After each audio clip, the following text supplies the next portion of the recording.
Okay sir, मैंने links दे दिए हैं चैट पे। डायरेक्ट लिंक्स दे दिए हैं प्रोवाइड का, ठीक है। फ्री है। उसमें आपको सिर्फ ज़ीरो लिखना है। अमाउंट जहाँ वहाँ पे फील्ड पे शो कर रहा है तो ज़ीरो लिखिएगा, अपना ईमेल एड्रेस डालिएगा तो फ्री में डाउनलोड हो जाएगी। मैं क्वेश्चंस पे अब पहले आ जाता हूँ। सर बिगिनर प्राइस नॉर्मल, हाँ अच्छा क्वेश्चन है। मैं वैसे सजेस्ट करता हूँ कि $10 से स्टार्ट करें, ठीक है। लेकिन अपने यूँ करें, जो भी आपका स्किल है। अगर हम डिजिटल मार्केटिंग की चले बात करते हैं तो मैं सबको वैसे सजेस्ट करता हूँ कि नॉर्मली $10 से स्टार्ट करें। $10 से कम भी ना करें, और मतलब इतना $15-20 भी ना रखें। $10 ही अपना प्रोफाइल पे रखें, ठीक है। तो $10 से स्टार्ट करें, हम जो बिगनर्स को मैं बोलता हूँ। और जब आप टॉप रेटेड हो जाएं तो फिर आप अपनी प्राइस बढ़ा सकते हैं, या फिक्स प्राइस पे आप काम। $10 सिर्फ हमें प्रोफाइल पे शो करने के लिए होते हैं, ताकि क्लाइंट, क्योंकि ज़्यादातर जो सर्च करते हैं वो कम बजट में ही करेंगे ना, स्टार्ट तो कम बजट से ही करेंगे ना, तो एटलीस्ट आपका प्रोफाइल सर्च में आए तो सही। सर्च में आएगा, प्रोफाइल अच्छा होगा तो फिर क्लाइंट तब आएगा ना आपके उस प्रोफाइल पे। तो $10 से आप स्टार्ट करें अपना प्रोफाइल जब बनाएं तो। अच्छा क्वेश्चन मेरे सामने। जी जी जी। अच्छा, वर्जन 1 जो था प्रपोजल राइटर का, वो मैं सजेस्ट अभी नहीं करूँगा कि आप उसको यूज़ करें। क्योंकि एक मिनट।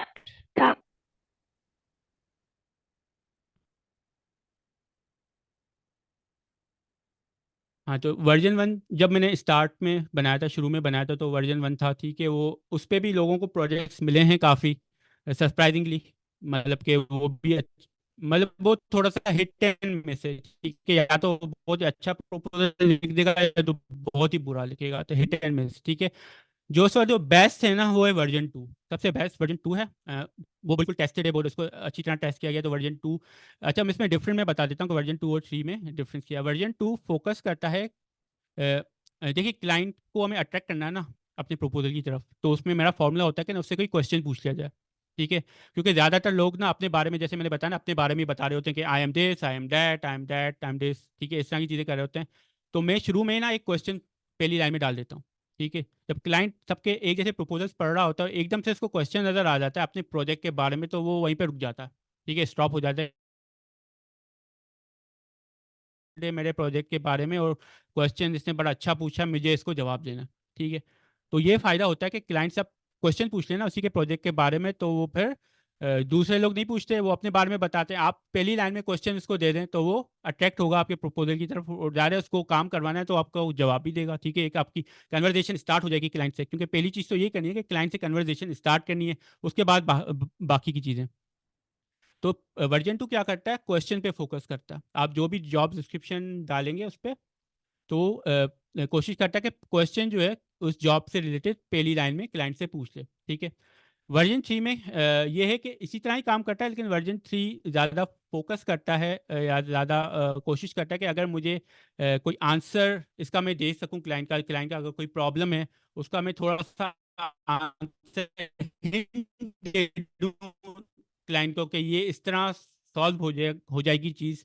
तो वर्जन 3 तो आंसर पे ज़्यादा फोकस करता है। लेकिन अगर लग सके उसके पास आंसर है, जॉब डिस्क्रिप्शन इतनी जो है डिटेल नहीं है कि आंसर उसका एक अच्छा प्रॉपरली वो जनरेट कर सके, तो वो भी फिर क्वेश्चन ही लिखता है, ठीक है। तो वर्जन 3 अभी एक्सपेरिमेंटल है, लेकिन तीनों वर्जन से लोगों को जॉब्स अवार्ड हुई है। तीनों वर्जन में जो है वो फीडबैक अच्छा ही आया है, लेकिन वर्जन 2 पर्सनली काफ़ी टेस्टेड है। आप स्टार्ट करें तो उसी से स्टार्ट कीजिएगा, ठीक है। लेकिन हाँ, छोटी फिक्स वाली कोई चीज़ आ गई ना, क्लाइंट को कोई छोटी सी फिक्स करानी है अपनी वेबसाइट पे या कहीं पे भी, तो फिर वर्जन 3 ट्राई कीजिएगा। बल्कि मैं कहता हूँ आप तीनों वर्जन ही ट्राई करें, ठीक है। जॉब डिस्क्रिप्शन अपनी जो भी आप डालें, तीनों वर्जन ही देखें कि आपको फिर कौन सा प्रपोजल अच्छा लगता है। आप क्लाइंट के पॉइंट ऑफ व्यू से सोचें कि आप क्लाइंट हैं, ठीक है।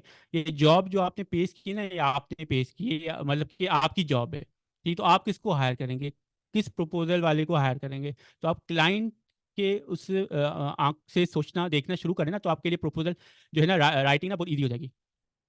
हाँ जी, ये अच्छा बड़ा सवाल पूछा है। मैंने इसका मतलब शुरू में ही डिटेल में बताया था कि शुरू में जब आप स्टार्ट कर रहे हैं ना, मैं अपनी एग्जांपल देता हूँ, ठीक है आपको यार। अपनी एग्जांपल देता हूँ। मैं क्लाइंट जब हायर करता हूँ ना, तो अगर आपने प्रोफाइल टाइटल में 10 चीज़ें लिखी हुई हैं ना, कि मैं फेसबुक एड्स भी करता हूँ, मैं गूगल एड्स भी करता हूँ, मैं वेबसाइट भी बनाता हूँ, मैं वीडियो एडिटिंग भी करता हूँ, मैं ग्राफिक डिज़ाइनिंग भी करता हूँ, तो मैं तो अट्रैक्ट नहीं हूँ आपके प्रोफाइल की तरफ, ठीक है। स्पेसिफिक रहें, ठीक है, जिस काम में आप अच्छे हैं, जिस काम में आप बेस्ट हैं ना, अ, उसी को अपने प्रोफाइल में मेंशन करें। ज़्यादा से ज़्यादा दो स्किल्स को मेंशन करें, 5-6 स्किल्स को मेंशन ना करें, ठीक है, दो स्किल्स को ही मेंशन करें। उसी पे ही फोकस करें, उसी पे रहें अपने प्रोफाइल में, इसी की बात करें। कीवर्ड्स स्टफिंग ना करें कि आपने सारी दुनिया जाके कीवर्ड्स जो है ना प्रोफाइल में डाल दिए, ठीक है। वो क्लाइंट भी अगेन आप अपनी क्लाइंट की नज़र से देखें कि आप ऐसे प्रोफाइल में आते हैं जिसने 1000 चीज़ें डाली हुई हैं। अब आप खुद सोचें कि कोई शख्स 1000 चीज़ों में एक्सपर्ट हो सकता? नहीं हो सकता ना। खुद ही सोचें।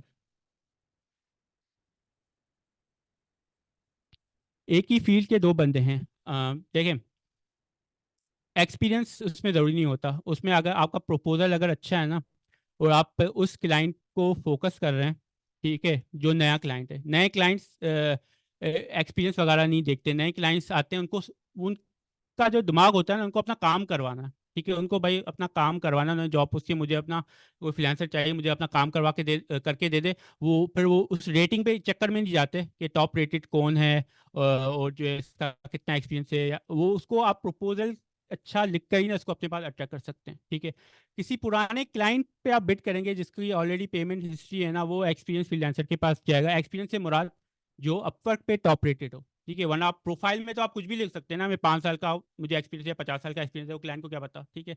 अपवर्क अगर उसको टॉप रेटेड शो कर रहा है, उसके बहुत सारे आवर्स शो कर रहा है, तो एक एग्जिस्टिंग क्लाइंट जैसे कि मैं हूं, मैं हमेशा top rated 100% job success score वालों को ही हायर करूंगा, मैं किसी भी नए को नहीं करूंगा, ठीक है। आप कितने भी अच्छे हो खुदा लिखे, मैं मेरी हमेशा जो है वो प्रेफरेंस रहेगी कि मैं एक पुराने फ्रीलांसर को जो ऑलरेडी अपर पे काम कर रहा है, जिसका अपर पे एक्सपीरियंस है, जो टॉप रेटेड मुझे शो हो रहा है, उसी को हायर करूँ।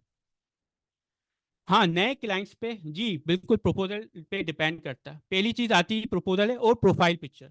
और प्रोफाइल पिक्चर अच्छी होनी चाहिए, ठीक है। प्रोफाइल पिक्चर स्माइलिंग होनी चाहिए, आपका पूरा फेस उसमें नजर आ रहा हो। बहुत से लोग अपना सिर्फ बॉडी शॉट दे देते हैं, वो उसमें उनका चेहरा नजर ही नहीं आता, या लाइटिंग अच्छी नहीं होती, ठीक है। तो प्रोफाइल पिक्चर थोड़ी सी प्लीजिंग होनी चाहिए कि ऐसा ना हो कि आप जो है वो बिल्कुल सैड हो तो क्लाइंट भी देखकर सैड हो जाए, तो वो कहे कि नहीं मुझे तो नहीं करना काम, एज ए सैड पर्सन थे। तो स्माइलिंग प्लेजेंट पिक्चर होनी चाहिए।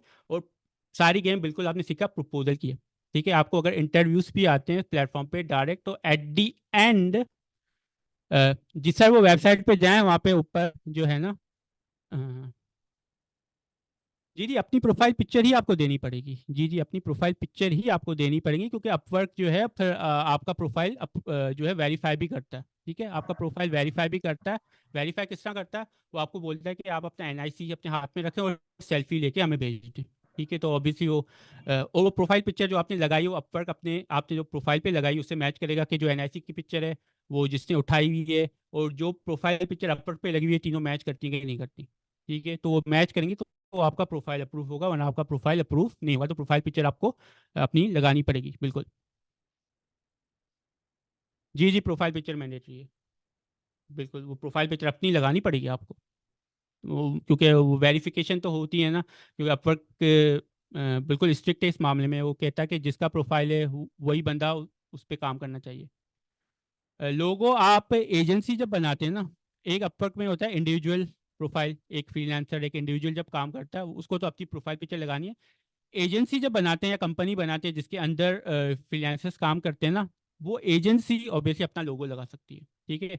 फ्रीलांसर को अपनी प्रोफाइल पिक्चर ही लगानी है, ठीक है। उसका भी मैं लिंक मैं आपको अभी यहीं पे चैट पे भेजता हूँ कि Upwork किस तरह जो है सजेस्ट करता है कि आपकी प्रोफाइल पिक्चर किस तरह होनी चाहिए।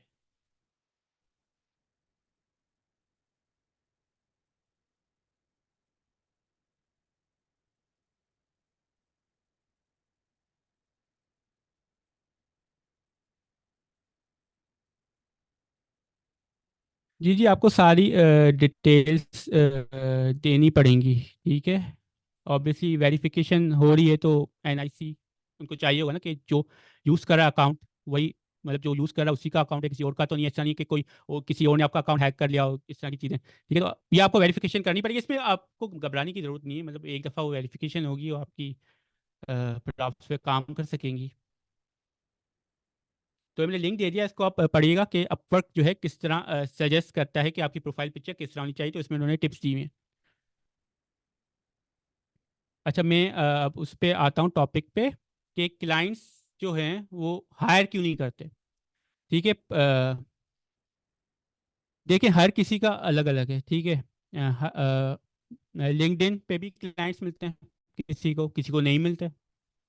किसी को फाइवर पे क्लाइंट्स मिलते हैं, अपवर्क पे नहीं मिलते। किसी को अपवर्क पे मिलते हैं, फाइवर पे नहीं मिलते। ठीक है, चीज़ें आपको सारी एक्सप्लोर करनी चाहिए। ठीक है, चीज़ें आप सारी एक्सप्लोर करें। हो सकता है आपको अपवर्क पे आपको क्लाइंट्स मिले, आपको किसी और प्लेटफॉर्म पे मिल जाए, आपको फाइवर पे मिल जाए, आपको पीपल पर आवर पे .com पे मिल जाए, आपको फेसबुक से मिल जाए।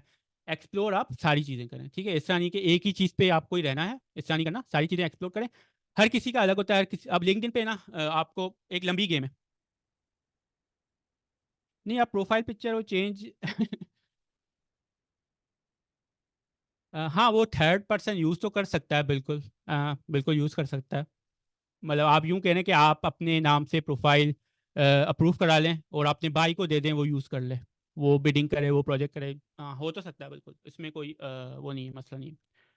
और लिंक्डइन की हाँ बात मैंने कही, लिंक्डइन ना एक लॉन्ग टर्म गेम है। ठीक है, अगर आपको जल्दी से प्रोजेक्ट्स चाहिए, जल्दी से काम चाहिए, तो freelancing platforms like Upwork, Fiverr, Fiverr पे भी जो है, उसमें फाइवर का ये है ना कि उसमें आपने अपना गिग बना लिया, लेकिन उसमें फिर आपको वेट करना पड़ता है क्लाइंट के लिए। ठीक है, अपवर्क पे ऐसा नहीं है, आप अपवर्क पे जो है खुद ही क्लाइंट को हंट कर सकते हैं। अगर क्लाइंट ने प्रोजेक्ट पोस्ट किया, आप उसको बिड करके प्रपोजल अच्छा सा सबमिट करके आप प्रोजेक्ट ले सकते हैं। आपको फाइवर की तरह ना वेट नहीं करना पड़ता। ठीक है, फायर पे फिर कभी बात कर लेंगे। अभी अब अपवर्क पे आते हैं कि हर प्लेटफॉर्म डिफरेंट होता है। लिंक्डइन थोड़ा सा लॉन्ग टर्म गेम है। ठीक है, लिंक्डइन थोड़ा सा लॉन्ग टर्म गेम है।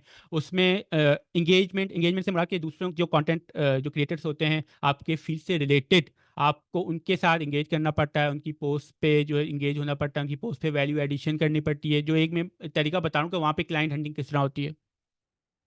अपना प्रोफाइल तो बना लिया, ठीक है। अब उस पर आप अपने प्रोफाइल पे पोस्ट पे करते जा रहे हैं और आपको कोई व्यूज़ नहीं आ रहे, कोई आपकी जो पोस्ट लिंक्डइन पे देख ही नहीं रहा, तो अक्सर हम लोग ना इस तरह करते हैं कि अपने पास कंटेंट ही डाल रहे होते हैं लिंक्डइन पे। इस तरह नहीं होता। आपके फील्ड से रिलेटेड जो कंपनीज हैं, बस फॉर एग्जांपल आप मार्केटिंग का ही काम करते हैं, तो आप मार्केटिंग कंपनीज के जो HR मैनेजर्स हो गए, रिक्रूटर्स हो गए, या जो मार्केटिंग मैनेजर्स में टॉप लेवल पे बैठे हुए हैं, टीम लीड्स हो गए, आप उनको फॉलो करेंगे, उनकी पोस्ट पे आप कमेंट्स करेंगे। कमेंट्स भी मतलब अच्छे वाले कमेंट्स, कोई जो वैल्यू ऐड करते हो उनकी पोस्ट पे। ठीक है, जब वैल्यू एडिशन करेंगे, और ये आपको कंसिस्टेंटली करना होता है हर रोज़। ठीक है, जब आप ये चीज़ें करेंगे ना, इवेंचुअली आप नोटिस में आएंगे उनके। ठीक है, वो नोटिस में आएंगे कि ये शख्स है, ये हम जब पोस्ट करते हैं, हमारी कमेंट्स सेक्शन में आता है, अच्छी अच्छी कमेंट्स करता है, वैल्यू ऐड करता है, इसकी बहुत नॉलेज है मार्केटिंग के बारे में। तो फिर उनको थोड़ा सा होता है कि इनके प्रोफाइल को देखे तो सही कि कौन है ये। ठीक है, फिर वो आपके प्रोफाइल पे क्लिक करते हैं, फिर आपका कंटेंट पढ़ते हैं। अगर उनको आपका कंटेंट अच्छा लगता है और उनके पास जैसे कि जॉब अपॉर्चुनिटी है, कोई उनके पास काम है, तो फिर वो आपको मैसेज करते हैं, और फिर वहाँ से जो है डायरेक्ट क्लाइंट इस तरह आपको मिलते हैं। इस तरह जो आपको फिर लिंक्डइन से काम आना शुरू हो जाता है। लेकिन ये एक लॉन्ग टर्म गेम है। इसमें आपको प्रोफाइल बिल्ड करना पड़ता है, आपको कॉन्स्टेंट एंगेजमेंट करनी पड़ती है, कंटेंट लिखना पड़ता है, दूसरों के साथ इंगेज होना पड़ता है, उनकी पोस्ट पे कमेंट्स करनी पड़ती है, तो उसके लिए आपको टाइम दिन में निकालना पड़ता है। ठीक है, लॉन्ग टर्म गेम है। बिल्कुल इसको भी आप एक्सप्लोर ज़रूर करें, मैं ये नहीं कह रहा कि ना करें, सारी चीज़ों को करें। ठीक है, लेकिन एक होता है ना, पैशंस होते हैं ना, कुछ इतना सब्र नहीं कर सकते, किनको जल्दी काम चाहिए होता है। हाँ जी, ये अच्छा आपने मुझे क्वेश्चन पूछा है। वर्डप्रेस एलिमेंटर, अच्छा, मुझसे जो भी पूछता है ना कि हम वर्डप्रेस पे काम करें, तो मैं उनको मना कर देता हूँ। ठीक है, मैं उनको यही बोलता हूँ कि भाई आजकल जो भी स्किल सीख रहा है ऑनलाइन, तो उसका मेन फोकस जो है ना, वो है कि वर्डप्रेस सीख लेते हैं, क्योंकि क्या है, आसान उनको लगता है कि आसान है, एलिमेंटर पेज बिल्डर है, हम ड्रैग एंड ड्रॉप करेंगे और वेबसाइट तैयार हो जाएगी।